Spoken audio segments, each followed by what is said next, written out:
श्री विष्णु पुराण तीसरा अंश 9वां अध्याय ब्रह्मचर्य आदि आश्रमों का वर्णन। और वो बोले, हे भूपते, बालक को चाहिए कि उपनयन संस्कार के अनंतर वेद ध्यान में तत्पर होकर ब्रह्मचर्य का अवलंबन कर सावधानता पूर्वक गुरुगृह में निवास करे। वहां रहकर उसे शौच और आचार व्रत का पालन करते हुए गुरु की सेवा शुश्रूष करनी चाहिए तथा व्रतदि का आचरण करते हुए स्थिर बुद्धि से वेद ध्यान करना चाहिए। हे राजन, प्रातःकाल और सायंकाल दोनों संध्याओं में एकाग्र होकर सूर्य और अग्नि की उपासना करे तथा गुरु का अभिवादन करे। गुरु के खड़े होने पर खड़ा हो जाए, चलने पर पीछे पीछे चलने लगे तथा बैठे जाने पर नीचे बैठ जाए। हे नृपश्रेष्ठ, इस प्रकार कभी गुरु के विरोध कोई आचरण न करे। गुरु जी के कहने पर ही उनके सामने बैठकर एकाग्र चित्त से वेद ध्यान करे और उनकी आज्ञा होने पर भी विक्षण भोजन करे। जल में प्रथम आचार्य के स्नान कर चुकने पर फिर स्वयं स्नान करे तथा प्रतिदिन प्रातःकाल गुरु जी के लिए समाधि जल कुश और पुष्प आदि लाकर जुटा दे। इस प्रकार समीधा जल कुश और पुष्पादि लाकर जुटा दे। इस प्रकार अपना अभिमत वेद पाठ समाप्त कर चौकने पर बुद्धिमान शिष्य गुरु जी की आज्ञा से उन्हें गुरु दक्षिणा देकर गृहस्थ आश्रम में प्रवेश करे। हे राजन, फिर विधि पूर्वक पानी ग्रहण कर अपनी वर्णानुकूल वृत्ति से द्रव्य पार्जन करता हुआ सामर्थ्य अनुसार समस्त गृह कार्य करता रहे।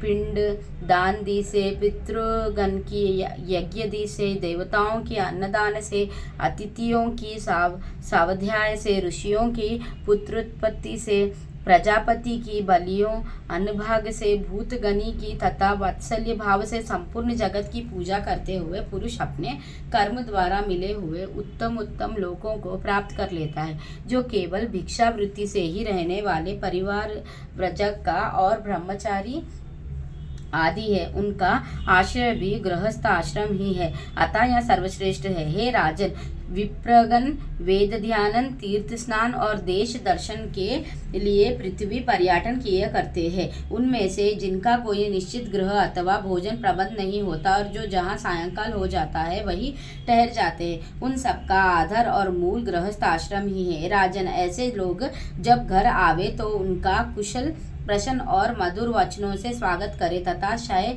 आसन और भोजन के द्वारा उनका यथाशक्ति सत्कार करे। जिसके घर से अतिथि निराश होकर लौट जाता है, उसे अपने समस्त दुष्कर्म देकर वहाँ उसके पुण्य कर्मों को स्वयं ले जाता है। गृहस्थ के लिए अतिथि के प्रति अपमान, अहंकार और दंभक आचरण करना, उसे देखकर पछताना, उस पर प्रहार करना अथवा उससे कटु भाषण करना उचित नहीं है। इस प्रकार जो गृहस्थ अपने परम धर्म का पूर्णतः पालन करता है, वहाँ समस्त बंधनों से मुक्त होकर अत्युत्तम लोकों को प्राप्त कर लेता है। हे राजन, इस प्रकार गृहस्थ चित्त कार्य करते करते जिसकी अवस्था ढल जा गई हो, उस गृहस्थ को उचित है कि स्त्री को पुत्रों के प्रति सौंप कर अथवा अपने साथ लेकर वन को चला जाए। वहाँ पत्र मूल फल आदि का आहार करता हुआ लोम रमोशु दाढ़ी मूछ और जटाओं को धारण कर पृथ्वी पर शयन करे और मुनि वृत्ति का अवलंबन कर सब प्रकार अतिथि की सेवा करे। उसे चर्म कक्ष और कुशाओं से अपना बिछोना तथा ओढ़ने का वस्त्र बनाना चाहिए। हे नरेश्वर, उस मुनि के लिए त्रिकाल स्नान का विधान है।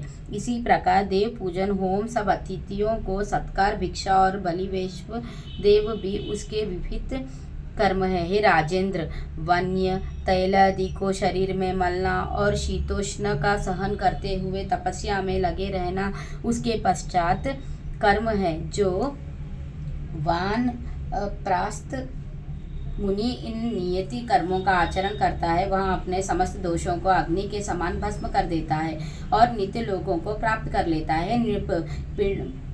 पंडित गण जिस चतुर्थ आश्रम को भिक्षु आश्रम कहते हैं, अब मैं उसके स्वरूप का वर्णन करता हूँ, सावधान होकर सुनो। नरेंद्र, तृतीय आश्रम के अनंतर पुत्र, द्रव्य और स्त्री आदि के स्नेह को सर्वार्थ त्याग कर तथा मात्सर्य को छोड़कर चतुर्थ आश्रम में प्रवेश कर। हे पृथ्वी पते, भिक्षुक को उचित है कि अर्थात धर्म और कामरूप त्रिवर्ग संबंधी समस्त कर्मों को छोड़ दे। शत्रु मित्रादियों में समान भाव रखे और सभी जीवों का सहोदर हो, निरंतर समाहित रहकर जरायुज, अंडज और स्वेदज आदि समस्त जीवों से मन, वाणी अथवा कर्म द्वारा कभी द्रोह ना करे तथा सब प्रकार की आसक्तियों की त्याग दे। ग्रामों में एक रात और पुरों में 5 रात्रि का रहे तथा इतने दिन भी तो इस प्रकार रहे जिससे किसी से प्रेम अथवा द्वेष ना हो।